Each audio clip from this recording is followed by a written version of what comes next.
All right. So I posted this image on Reddit yesterday and just wanted to get some feedback on kind of pricing and some other things. And I got to tell you, everyone was so nice. The amount of time that was given and feedback and thought that was put into the responses was just so lovely. And I was so thankful for that. So when somebody reached out and said, "Hey, how did you make this 3D rendering? Could I learn how?" I thought it would be a nice way to pay back the time that you were so kind in giving me by recording a tutorial and sharing a couple of ways to make these kinds of images on your own. So the thought was, I don't know if this is interesting to anyone, but if it is, let me know, because I happily do more of these in the future. But for now, I want to focus on 2 ways to make a rendering of this ornament. We're going to stick to this view, or this kind of ornament view here, as opposed to this exploded view one. If there's interest in kind of going into more detail, I'll happily do that. But let's look at 2 ways to take a game component from your head, such as this ornament, and get it into a rendering that will let you either include it on a cell sheet or just get the idea out of your head and into somebody else's so they can evaluate it. We're going to go through 2 processes. Everything we're going to do today is free and downloadable online. So we're going to use Tinkercad, which is a free website to do 3D modeling. And we're going to use Fusion 360 today because that's a free piece of software for hobbyists that you can download and use as well. Are there better 3D modeling softwares out there that I might prefer? Yeah, for sure. But these are free and they're very good.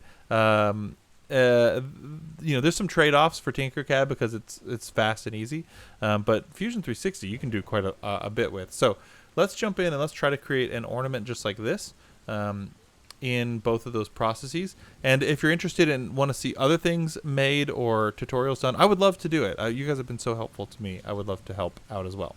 So first things first, open a web browser and go to tinkercad.com. Once you do that, you're going to create 3D design. It's going to give your 3D design a weird name, so I'm going to call this ornament test. And it'll open up looking something like this. You'll have a work plane, then you'll have a bunch of little stuff over on the right. So I just want to go over what this is real quick, and then we'll dive into how to use it. So Tinkercad is what's called a Boolean-based modeling system. Boolean just means add and subtract. So we're going to be able to take items like this and stick them together with other shapes and primitives. And if we select them and click this group or on your keyboard, Control G, then you can weld them together. And if you do that many times with lots of shapes, you'll end up with this kind of amalgamation of shapes that then is a solid body that can be stretched and deformed as a unit. You can even export them by clicking Export STL. And if you do that, they will export as a solid body that you can 3D print. So here is our very lovely shape that you could throw right on the printer and have varying degrees of success with. So that's the way that works. You can add items together. You can also subtract items. So you can take these things that look like this. They're like little, stripy lines that kind of hollow. And if you put that into your scene here, onto the work plane, and you group all this together, it's going to take this shaded area and delete that. So you've got the ability to add and subtract. And you don't just have to use the 2 holes that are up here. You can take any shape like this and turn it into a hole by clicking this hole up here. And then you can take any arbitrary shape and delete it from your main body, and that's how you add and subtract primitives to get kind of more complex shapes. This seems like it wouldn't yield you much. The truth is you can do a lot by just adding and subtracting primitives. And so we're going to experiment with making our ornament tin just like this. Remember, we're going for this shape, so we need a kind of oval body and then something to hang it on, and this little separation here to show that there's a lid. We are not designing this to be 3D printed. This is not optimal. The way we're going to do this is not optimal for that. There are plenty of ways to design a great 3D printable model using Tinkercad, but just for today, I'm going to focus on renderings. So let's do that.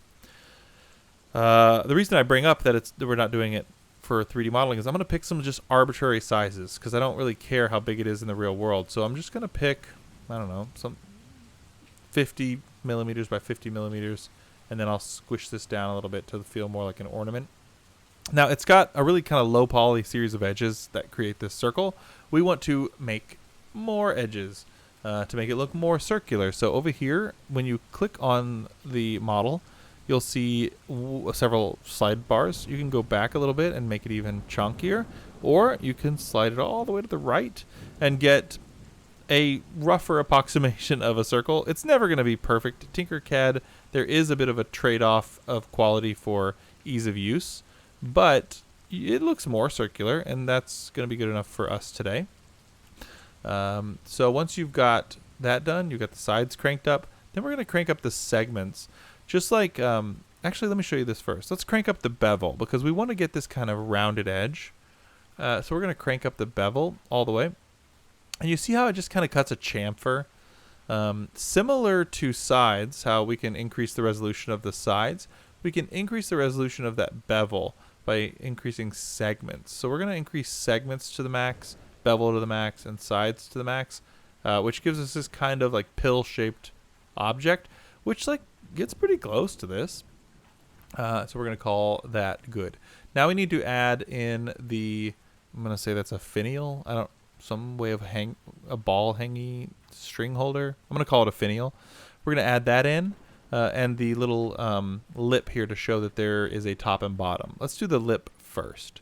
So we want to just create, again, not perfect geometry here. We're just creating the illusion of that lip. So we're going to grab a big square, or cube, excuse me, make it into a long rectangular box, and squish it down really thin. Actually, let's make that 0.25 millimeters. So really thin. And then you can see that there's these little handles you can grab. I'm going to grab this little pointy one here that raises it up in Z space. And then I'm going to move this over here. And I'm going to keep moving this up until it's about where I want that lid to be separated from the body. About there. And if I weld those together, then it's going to cut that line in there, and it's going all the way through, so it's kind of like floating. But for our purposes, when viewed like this, it works to create the illusion of a lid.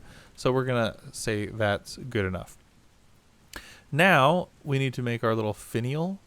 So I'm just gonna grab another, and we're gonna work kind of large, and then we'll shrink it down. I'm gonna grab another cylinder here, crank up the sides segments, but not the bevel. Then I'm going to grab this sphere and just put it on top. It doesn't matter how centered I make it at first. We'll center it in a moment. So I'm going to move it way off center at first. Similarly, you can see it's quite low poly, right? So we're going to increase that step count all the way to the maximum. Is it perfect? No. Was it fast? Yes. Then we're going to select both the sphere and the cylinder, and we want to center them up some way. So there's this alignment tool at the top. So I'm going to click this or L, or click the alignment tool, and then you can see all these like ways I could right justify it, I could center it, I could do a bunch of different things like that. But I want to create a reference, like what do I want to center it on? Do I want to just average the two positions? Like let's say they were really far apart like this. If I click center now, it's just gonna snap them to the middle of those two positions. Maybe I really care about keeping this cylinder in its location. So I'm going to first click the reference body, which is this cylinder, and now all of the controls align to that cylinder. So now when I do it, the cylinder stays put, and everything else just kind of moves around the cylinder, if that makes sense. So we're going to raise this up a little bit. Sorry, I did that for a quick example. We're going to, now we'll pick let's pick the sphere, and then the cylinder will snap to it. Now I'm going to raise and lower the sphere until I feel like it's really close to being in the center there. And I will weld those two together, giving us this kind of silo shape. Now I want to cut a hole in that silo to make kind of a hole for the string. I realize now that this is a little different. Maybe we'll do it more like this. So we're going to click undo and bring this down a little bit, and actually make this cylinder a little smaller and hide it kind of right up in there like that. Great. And we'll weld those two together. just like that, which is like a little closer to our reference. Not perfect, but good enough for today. And then let's add our hole. So we're going to grab this cylinder, make it into a hole by turning it sideways like this and sticking it in there. It's too big, so we're going to make it smaller. Make it longer. Line it up by using L to align. I clicked on our main body here, which centers it on that body. Brings it up a little bit. Raise this to the position I like, which is about there. And weld those together. We've got our little finial, which we can then make small and attach to our ornament. We'll want it to be in the center. We don't want it way over here or cockeyed a little bit. So we're going to center it on there and just move it to where it feels right. Again, do we care about structural soundness here? Not a ton. We're just trying to make it look good. I don't think we're winning any design prizes for this, but again, you're trading quality for simplicity. This was an easy thing to make. Is it going to be the best ornament I've ever made? Probably not, but it was fast. So now I've got this, and I could easily just drag this up somewhere up here, focus on a little bit, and try to, take a screenshot of that. Maybe I'll rotate it and get an angle I like a little better. Something like this, and kind of get a screenshot of it out here. Alternatively, what I could do is export it and render it in a much nicer rendering software. So since we're going to be moving to Fusion 360 in a moment anyway, let's go ahead and render this in Fusion 360 because it's got a much nicer renderer. So to do that, you're going to go download Fusion 360 and install it. I don't remember how that works. Presumably you can Google download Fusion 360 and go from there. If you say that you're a hobbyist, it will be free for you, which is a nice thing. So do that. And then in Tinkercad, we're going to export that STL. It's going to drop it off in wherever your downloads go. And then we're going to import this into Fusion 360 and render it from there. So I'm going to open Fusion 360. Whenever you open Fusion 360, you'll be given a blank workspace like this. So we're going to go up to where it says Insert. And then we're going to Insert Mesh. It does not say Insert STL. It will say Insert Mesh. So we're going to do that. And from my computer, ornament test. And now we've got our mesh inserted. And you can see like it looks like it's an ornament. It looks okay. We want to apply maybe a different material to it to make it look maybe more shiny. So I'm going to hit A for appearance. And then you're going to have this library of materials. And you can do all manner of things. I'm going to look for something red. And you can see how many different reds we have. I'm going to choose something glossy. So this anodized aluminum, this glossy red. It's not probably exactly the material we'd use for this, but like it gives us a nice appearance. And so now we've kind of got this shiny red thing. If we want to add art to it, it does become a little more challenging to add art to a model you brought in from Tinkercad. So I'm not going to add art. Let's just use this as a material pass. So we're going to render this out. Again, you could screenshot it just like this, but the more fun thing to do is to click up here where it says design, scroll down to render, and then we're going to set up like a proper scene for this. Now, I'm not going to build a ton of stuff, but I guess what I should do is at least mimic the wood table back here that I did. So to do that, I'm just going to go back to Tinkercad, since in this world we haven't done anything but Tinkercad work. So I'm going to make a table real quick.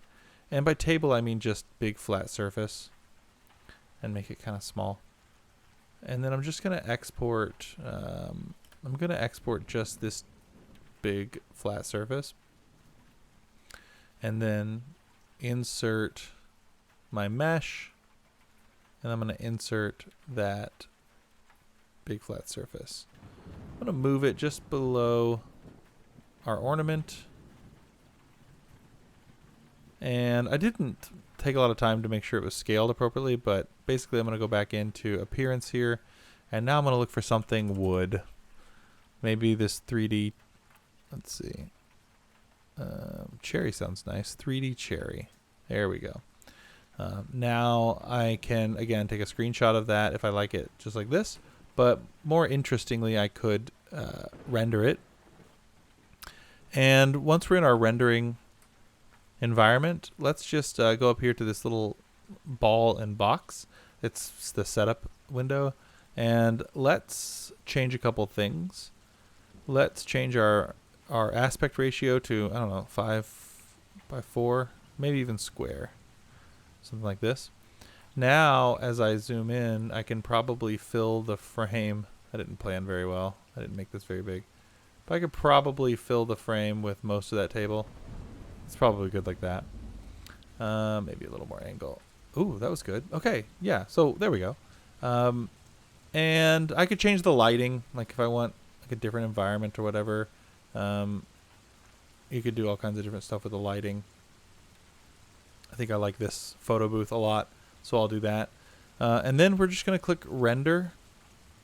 Ooh, I need to save. Let's do that. Save. Let's call it Orn Test. And then we're going to render that out. Oh, it's still being uploaded. Render. There we go. Here, this looks intimidating. Let's just worry about a couple things. Let's just not click cloud render, because that costs, like, you can buy tokens for that, and I don't want to do that. So let's just do local render. Means it's going to render on your machine, on your computer. It'll take a little longer, but you know, if you have a good computer, it won't. And it's free. And then let's change our dimensions to be something we can render really quickly, like 1,000 by 1,000 pixels. And if I click render, over here in the bottom, it'll just start rendering out. And this little green progress bar will show us how it's going. And in a really pretty short period of time, we've got a nice little 3D object. So you can imagine if you wanted to do like custom like meeple shapes or something like this, you could easily create those meeple shapes in Tinkercad, bring them over, and then render them out in a nice wood grain. Another thing you can do in Tinkercad is bring in Illustrator files like SVGs and then extrude them out to be, that's actually probably a better way to make meeples, is bring in a flat illustration like a SVG, extrude it out 10 mil or whatever to make it kind of thick, and then bring it in here and use a wood grain to do that. Actually, while this is rendering, I can probably show you that. If I import like one of our meeple shapes, see if I can grab one of those. Here's a reindeer meeple that we were messing around with. It's going to import quite large because it doesn't know how big to make the SVG. Yep, so it's really big. We're just going to make it smaller. And hold shift while you're resizing to keep the proportionality. Then you're just going to grab this top handle here, make it thick, and before you know it, you got yourself a little meeple.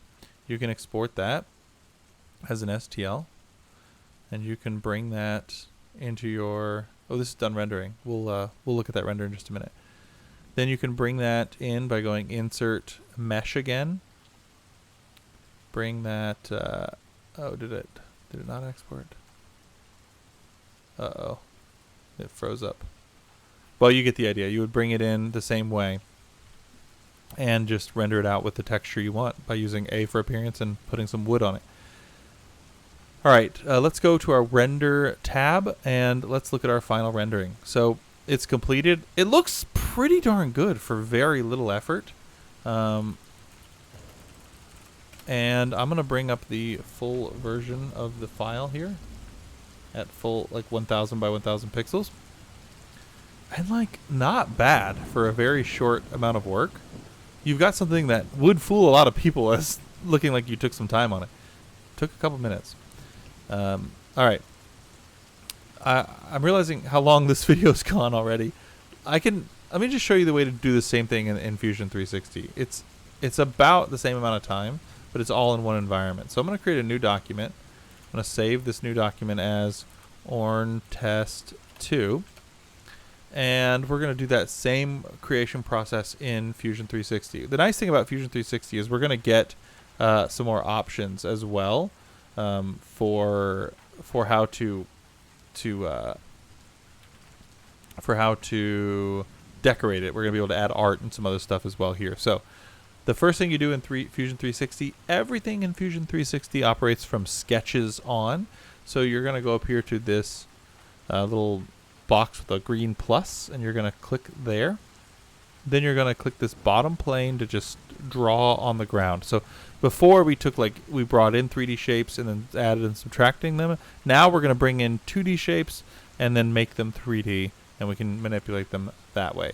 So we're going to click to create a circle, and we're going to start that circle in the middle and make it, let's say 100 mil, which is about what I want this to be.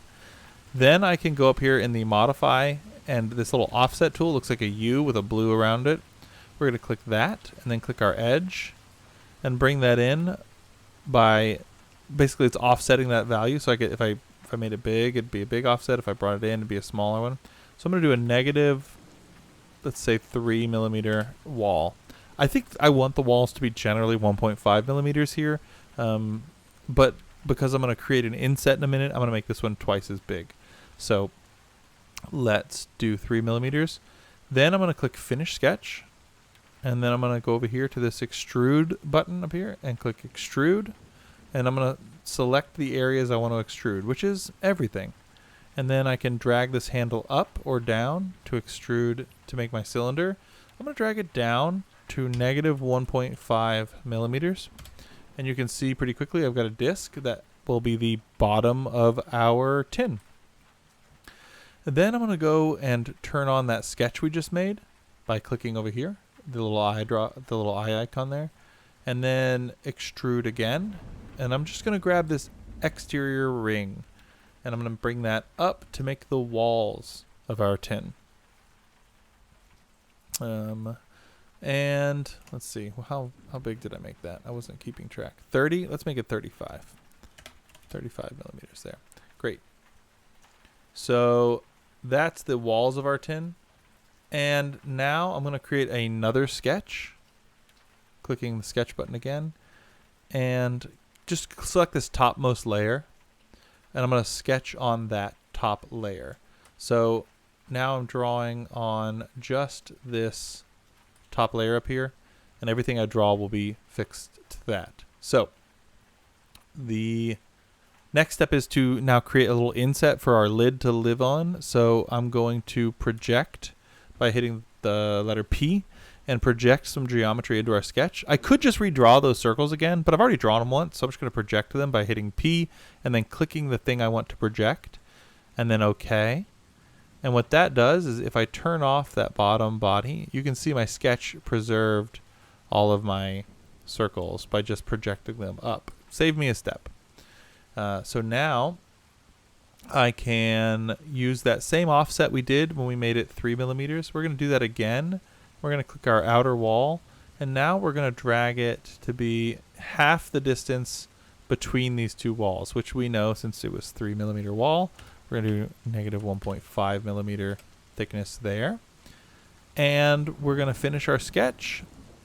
Click the extrude button again. And now we can extrude this little outside ring here. Oops, see if I can zoom in. This outside ring, we're going to grab that and extrude it down to create the lip for our lid to sit on. And I'm going to say extrude it down by 5 millimeters. So now we've kind of got this bottom of our tin. Now let's create the top of our tin by going and sketching on this top layer again. So I click my sketch button, this top layer here. And now I'm drawing on that top layer again. And we could redraw the circles, but why? We've already drawn them once. Let's hit P, and we're going to project those two circles up again. So now we have a new sketch. Why couldn't we use our old sketch? Well, we don't want to. I want to keep this one its own thing for another reason in a moment. But now we've got this sketch built here, and we can hit Finish Sketch, Extrude, and now we're going to bring this is going to be our lid. So we're going to bring it down to kind of meet this line right here. Now I could just remember that it was -5, but what if I forgot? I could just also just click this thing I want it to snap to, and it'll snap to that ring. Over here, you see a little box that says join. If we click on that, it says join. We could say cut. There's nothing much to cut because we haven't overlapped anything. We could intersect, or we could new body, which is what we want to do because we're making a lid. We don't want to join it to our base, so we're going to click new body. And now, if I click OK, over here I have two different bodies. I can turn on and off the bottom, or I can turn on and off the top. So I'm going to turn off the bottom for a moment, and then I'm just going to make the rest of the lid. And to do that, I'm just going to open up that sketch that we made a moment ago, that sketch number 3. And I've got all this geometry back, and I can just click extrude, and then I'm going to pick everything on the top, which basically covers it all. And I'm going to extrude that up by 1.5 millimeters. And now I've got a lovely top to our tin. If I turn on the bottom, you can see I've got both here. If I want to move one, I can click the move icon up here and click maybe the top and take the lid off, something like that. Now we want to make it rounded, which is a little different than the way we did it before. Before we had a slider, which was super handy, but we gave up a lot of control with that slider. So let's go through the process to do that here. Now, I'd love to be able to see the inside of this thing without taking the lid off every time. So one of the things I can do is click inspect down here to section analysis. And I can, you'll see these little planes down here pop up. I can pick one of these, and it's going to cut the whole thing in half along that plane, which is the center. And it's really helpful because we can see how our lid is fitting on and so on and so forth. So we're going to do that. The other thing we can do is select these interior edges. So we're going to round this off using a tool called a fillet. And fillet basically just rounds corners, similar to a chamfer, just more rounded. So we're going to click the fillet tool, which is, I know it sounds like it should be fillet, but it's called fillet. So we're going to click that, and then click the line we want to round. And I made this before, so I know that the number I like is 7. And we're going to do an interior radius of 7 millimeters. And then we're going to do an exterior radius by clicking fillet again. You can also use F. I'll do that from now on. Type F, and we're going to make this 10 millimeters. You do a different interior radius to exterior radius for you want because of math. And this isn't even, that's not the perfect ratio, but we're going quick today. Now we're going to turn off our base and just focus on our lid, and we're going to fillet that 7 on the inside and fillet 10 on the outside, which is going to cause an issue because we just really rounded this thing off. So when I turn on the bottom again, I think you'll see the issue. We intersect right through it. Look, if we were being careful and planful, we would actually address this in a meaningful way. Today, we're just going for a quick and dirty visualization. So I'm just going to click move the lid. I'm going to move it up to about there where it's out of the way. Then I'm going to click extrude and grab this little bottom and just bring it on down to snap it in place there, and then join that up. Now, as is the case, problems create problems. So we're going to take this little line that we made by doing this kind of the weird way, and we're just going to fillet that away with a 7 millimeter fillet. And it just kind of smooths it out. And it gives us something that approximates, yeah, there's still some overlap here. I'm not going to worry too much about this. It's a quick visualization.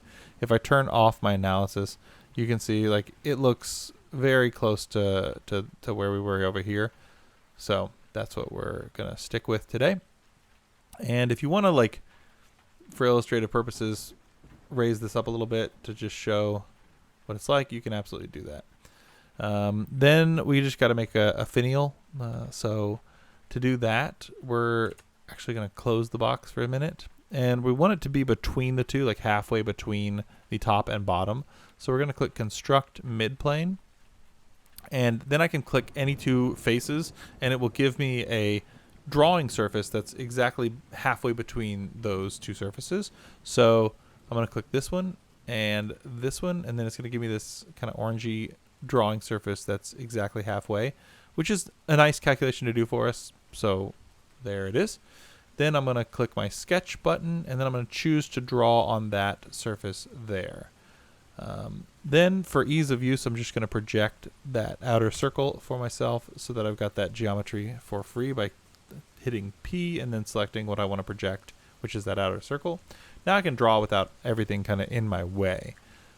Next, I'm going to go up here and just make, I don't know, a circle of some size. Then I'm going to make a rectangle of some size, basically just connecting it to the circle. And then I want to create a center line for reference. So I'm going to choose the line tool. And over here on center line, this is not necessary. This just makes my life easier. You could just do this manually, but for time's sake, I'm going to make a center line so I can just save a step in a minute.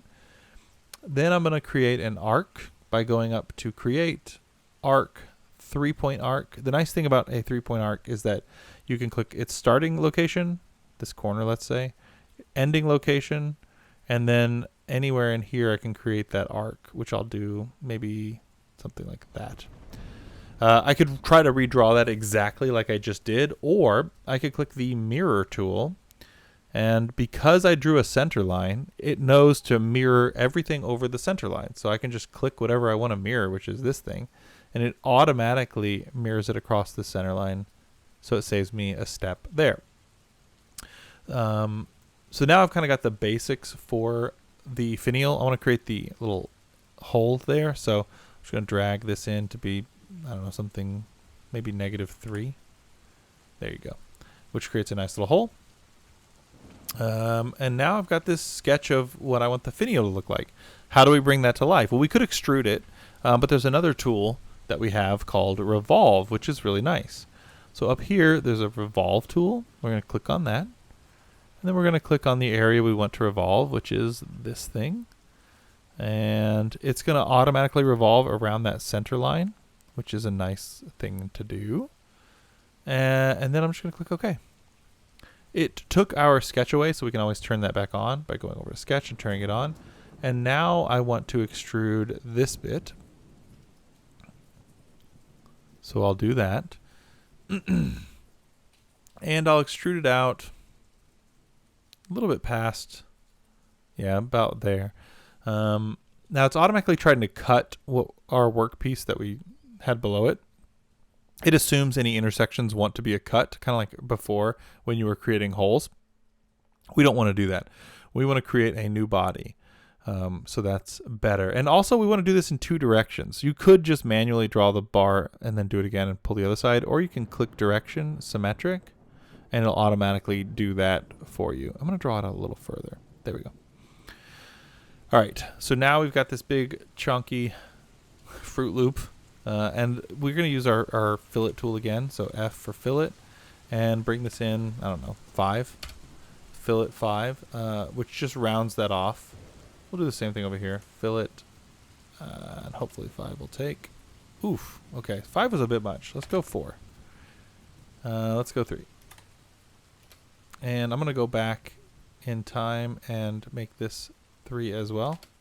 One of the nice things about this software is all of the steps you've ever taken are down here. So you can just grab this handle and scroll back in time to any part of your design, and you'll be able to see where you were.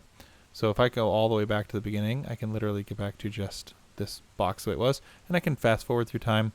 I can reorder steps to make them the way I want them to be, so that's really handy. So now we've kind of got this finial up here. It sits a little tall. It's a little weird. I think I'll squish it in a little bit by grabbing a move tool and just bringing it down just a wee bit. It's fine. Is it perfect? No, but it's fine. All right, so I'm going to start turning off some sketches because we're basically done with this. And maybe I'll start posing it a little bit for the rendering. So maybe I'll just take the lid off just a little. And then we can add some art. So the way we add art is you can do it a couple of different ways. I'm going to use the easiest way, which is first I'm going to pick the material I want the thing to be. So how shiny do I want it to be? And then I'll lay some art over it to kind of decorate that shininess.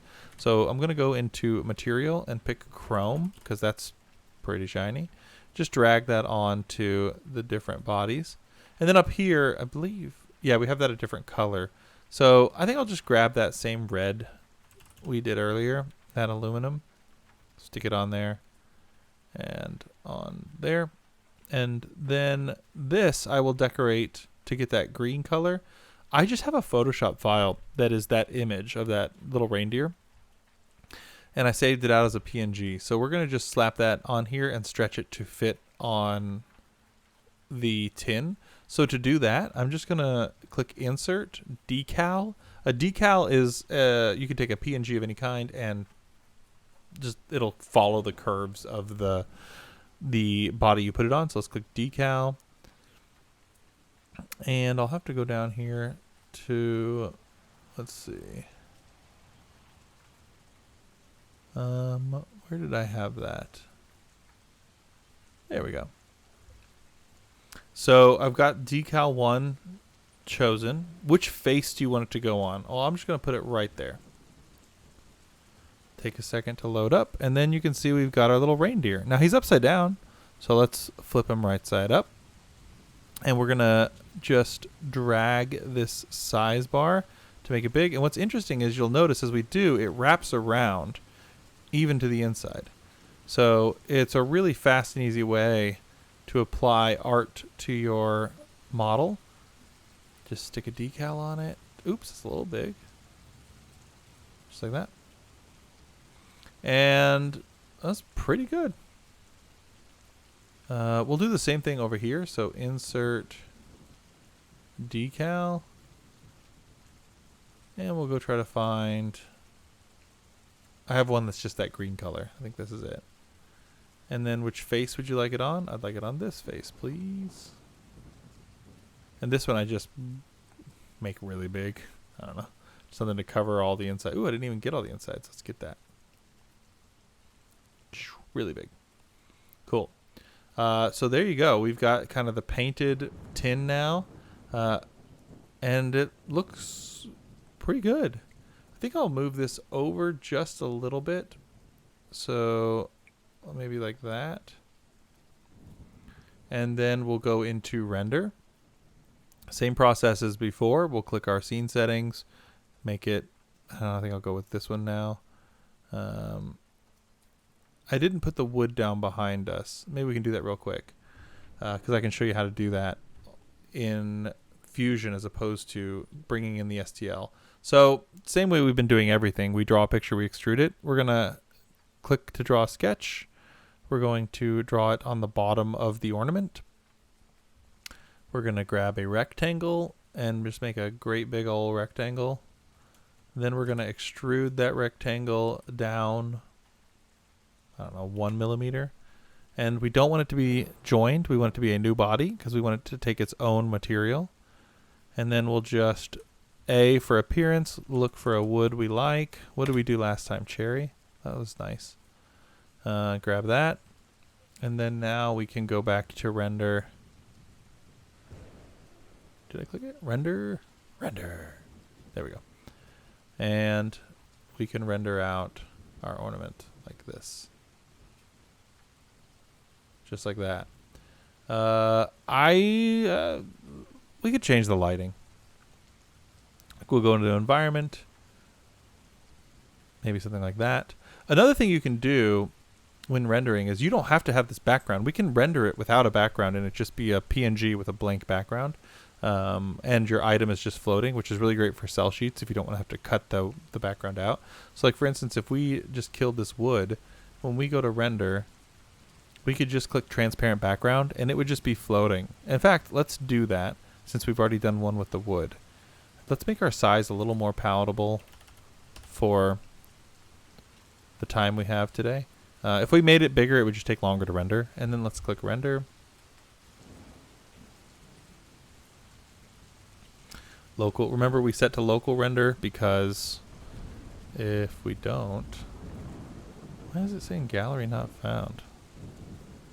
just want to, I want to do nice things. Is it like going to be over here for some reason? That's a glitch I've never gotten before. Okay, that was weird. It just disappeared, but it came back. Fine, whatever. Okay, great. So now when we click in here and save out our render, yoink.